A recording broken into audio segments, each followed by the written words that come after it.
Right दिया जाता है। आप जात के नाम पे मुसलमान और हिंदू को नहीं बांट सकते। यहाँ हिंदू और मुसलमान को दोनों को जीने का हक दिया गया। लेकिन आप देखिए कि सिर्फ एक पॉलिटिकल के खिलाफ ही क्यों ना इंसाफी हो रहा है। अगर आप देखते हैं तो कभी मुसलमान बिटिया को मार के नालियाँ में फेंक दी जाती है। जो बिटिया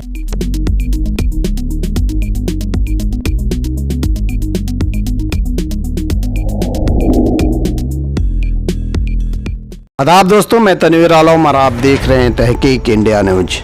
असम में मुसलमानों के नरसंहार को लेकर देश के कोने कोने में प्रदर्शन जारी है। देश में लगातार मुसलमानों के खिलाफ एक सोची समझी साजिश के तहत प्रोपगेंडा चलाया जा रहा है। कभी मुसलमानों को लव जिहाद के नाम पर मारा जा रहा है तो कभी गाय के नाम पर मारा जा रहा है। असम में जिस प्रकार मुसलमानों के साथ हादसा हुआ है उसकी कल्पना भी नहीं की जा सकती है। आज देश के कोने कोने में असम की इस घटना को लेकर लगातार प्रदर्शन जारी है। शनिवार 25 सितंबर को दिन के 12 बजे असम पुलिस की दहशतगर्दी के खिलाफ नाका नंबर 5 पर बड़ी संख्या में जुटकर fraternity movement, LNMU Bihar, SIO Darbhanga और SDPI के कार्यकर्ताओं के नाम नागरिकों और छात्र छात्राओं के सहयोग से कड़ा विरोध दर्ज कराया। फ्रेटर्निटी मूवमेंट की तरफ से बात करते हुए सैयद नवाज ने कहा, असम में गरीब निहत्थे मुसलमान जिनके पास नागरिकता के सारे दस्तावेज हैं, जो 1951 की एक NRC में भी शामिल थे, उनके खिलाफ सरकार द्वारा प्रायोजित कत्लेआम को कोई भी दिल रखने वाला इंसान बर्दाश्त नहीं कर सकता। पुलिसिया गोली से जिंदगी गंवाने के बाद जिस तरह लाशों पर भी हैवानियत दिखाई गई, ये देखकर चुप वही रह सकता है जो खुद लाश हो, जो जीते जी मर चुका हो। सरकार की कोई भी सफाई इस बर्बरता को सही नहीं ठहरा सकती। आपको ये क्वेश्चन पूछना ही नहीं चाहिए था। जो जिस उम्र में हमें कोचिंग और स्कूल जाने का टाइम है, इस उम्र में हम आए दिन सड़क पे नजर आ रहे हैं, जहाँ आप महिलाएं भी आप सड़क पे उतर रही है। आप देखें क्योंकि असम के मुस्लिम के साथ जो नाइंसाफी हो रही है। आपने देखा कि कुछ दिन पहले वहाँ के मुसलमानों के साथ किस दरिंदे के साथ उससे का हक छीना जा रहा है। 10,000 आदमियों के घर छीन लिए गए, 1,000 आदमी को मार दिया गया और हद तो तब हो गई जब उन्हें मार दिया गया कि वहाँ के पुलिस प्रशासन, वहाँ की केंद्र सरकार, इनका काम था उनको हॉस्पिटल में एडमिट कराने का, वो उसके बदन पे अपने जूतों से मसल के जा रहे हैं। आप सोचिए ये इंसानियत कहाँ खो गई है। भाई आपके जान की कीमत कुत्ते के जान से भी कम है। आप क्यों हंगामा कर रही हैं? आप ऐसे मार दिएगा। हमारी जान की कीमत अगर कुत्ते के जान की कीमत से कम है तो मैं बता दूं कि मैं एक हिंदुस्तान हूँ और हमें इक्वल राइट दिया जाता है। आप जात के नाम पे मुसलमान और हिंदू को नहीं बांट सकते। यहाँ हिंदू और मुसलमान को दोनों को जीने का हक दिया गया। लेकिन आप देखिए कि सिर्फ एक पॉलिटिकल के खिलाफ ही क्यों ना इंसाफी हो रहा है। अगर आप देखते हैं तो कभी मुसलमान बिटिया को मार के नालियाँ में फेंक दी जाती है, जो बिटिया पढ़ लिख कर कुछ करना चाहती है। तो फिर ये एक पॉलिटिकल के खिलाफ ही क्यों हो रहा है? ये मीडिया ही तो आपको दिखा रही है। मीडिया दिखा रही है, लेकिन मीडिया कहाँ किस हद तक सच दिखाती है। आप असम को लेकर देख लीजिए, क्या कौन से न्यूज को सही दिखा रही है। क्या नाम हुआ आपका? जी साथिया पटेल। तो के सामने है असम में जो पुलिस की बर्बरता दलित और एक जगह को एक एक्शन के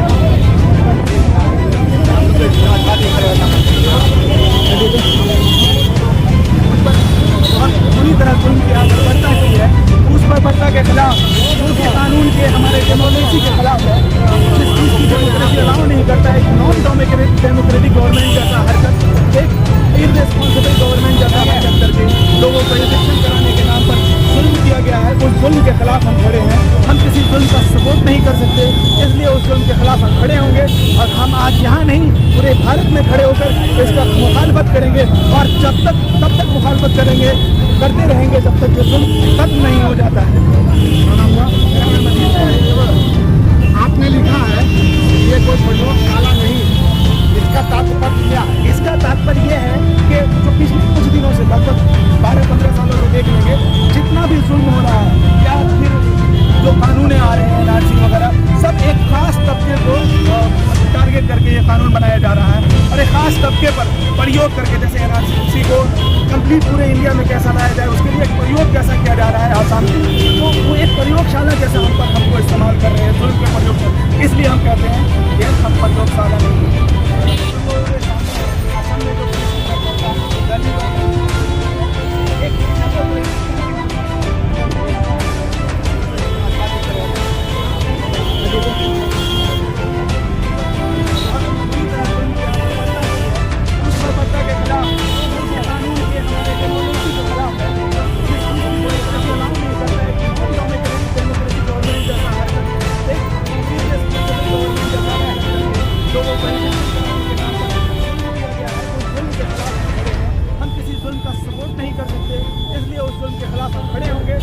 हम आज यहाँ नहीं पूरे भारत में खड़े होकर इसका मुखालफत करेंगे और तब तक मुखालफत करेंगे, करते रहेंगे जब तक ये जुल्म खत्म नहीं हो जाता है।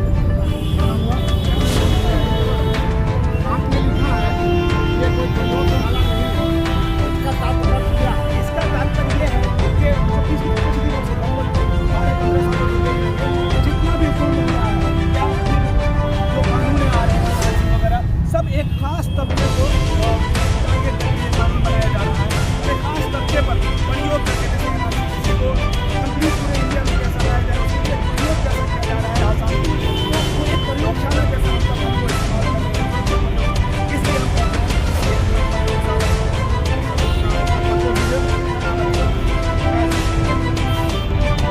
हमारा आज का प्रोग्राम पहले तौर पर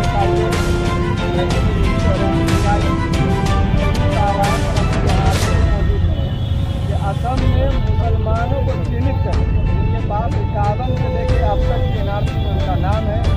70 साल से जमीन उनके पोजीशन में थी। 1000 से ज़्यादा घरों को सिर्फ अमीरजादों के एग्रीकल्चर फार्म के नाम पर हिमंत बिश्व शर्मा जैसे आतंकी ने डाल दिया। और उसके बाद जैसे यहाँ हसन के लोगों ने अतिक्रमण के खिलाफ अपना इजहार किया, जो सामने छाती पर गोली मारी, सिर्फ गोली नहीं मारी गई, लाशों पर नंगा नाच किया गया। नंगा नाच करने वाला उस जिले का कप्तान असम के मुख्यमंत्री का बड़ा फंड संघी मानसिकता, देश को बांटने, देश को तोड़ने, इंसान को इंसानियत के पैमाने से नीचे करने, जानवरों से पत्थर ले जाने वाले लोगों को आज देश के बड़े तबके का समर्थन हासिल है। ये बहुत दुख की बात है। बरामद और काल्पनिक तथ्यों के आधार पर देश की बड़ी आबादी को बहकाकर देश को तोड़ने का काम कर रही है असम सरकार, केंद्र सरकार। और अब उसके शहर में इसके बहकावे में पुलिस भी आ सकती है, जो वर्दी के दम पर आतंकवाद फैला रही है। आम आदमियों को जो लाठी लेके प्रतिरोध करें उनके सीने में गोली मारी जाती है। उसके सामने जूते से मरे हुए मोइनुल का मुंह कुचला जाता है। ये कतई बर्दाश्त के लायक नहीं है। कोई भी इंसान इसके पास भी बर्दाश्त नहीं कर सकता। सिर्फ SBI पर्यटन नीति रसाइयों का मसला नहीं है। अगर हम हिंदुस्तान सरदार पटेल, गांधी, नेहरू के आदर्शों पर चलाना चाहते हैं, हत्या के श्यामा प्रसाद मुखर्जी के आदर्शों पर चलाना चाहते हैं, ये कतई कबूल नहीं किया जा सकता कि जो आदमी 70 साल तक अपने घर, अपने कुटिया में रह रहा हो, उसका घर तोड़ दिया जाए और उसका जब विरोध हो तो उसको गोलियां मारी जाए। सर, आप दूसरे दर्जे के शहरी हैं, ना आपको बोलने का अधिकार है, ना आपको इस देश में रहने का अधिकार है। क्यों निकाला है? इसीलिए हमने कहा है कि हम दूसरे दर्जे के शहरी नहीं हैं। जब भी इस चमन को जरूरत पड़ी, खून हमने दिया, गर्दनें पेश, फिर भी कहते हैं हमसे ये अहले वतन, ये हमारा, ये तुम्हारा नहीं है, हमारा वतन। एक जगह हम चलने नहीं देते। वो गद्दारों का इतिहास है, वो गद्दारों का इतिहास नहीं, वो देशभक्तों का इतिहास है, अब्दुल कलाम आजाद का इतिहास है, सैफुल्लाह खान का इतिहास है, ये इतिहास ईशान का है, सैफुल्लाह खालिद का है। हम हर चीज बर्दाश्त नहीं करेंगे। ये देश तरक्की पर तभी जाएगा जब जनता के अपने उसूल होंगे। जब तक सरकारें अपने मुद्दों पे लाएंगी तो वो यही करेंगी। एक बड़ी आबादी को जो बहुसंख्यक है इस देश में, उसको ये दिखाएंगी कि देखो हम मुसलमानों का दमन करते हैं, इसलिए हमको वोट दो। अफगानिस्तान चले जाओ। अफगानिस्तान क्यों जाएंगे? हम वो हैं जिन्होंने राणा महेंद्र प्रताप और उबैदुल्ला सिंधी के साथ मिलकर हिंदुस्तान की पहली सरकार अफगानिस्तान में बनाई थी। हमें जाना होगा तो हम अखंड भारत के तस्वीर को पूरा करके जाएंगे। हमें जाना होगा तो बांग्लादेश, पाकिस्तान, अफगानिस्तान को भारत में मिला के जाएंगे। हम देश के असली नागरिक हैं। हम देश की पहली आज़ादी की लड़ाई करने वाले हैं। दूसरे दर्जे के शहरी का ये रुतबा में हरगिज़ बर्दाश्त नहीं।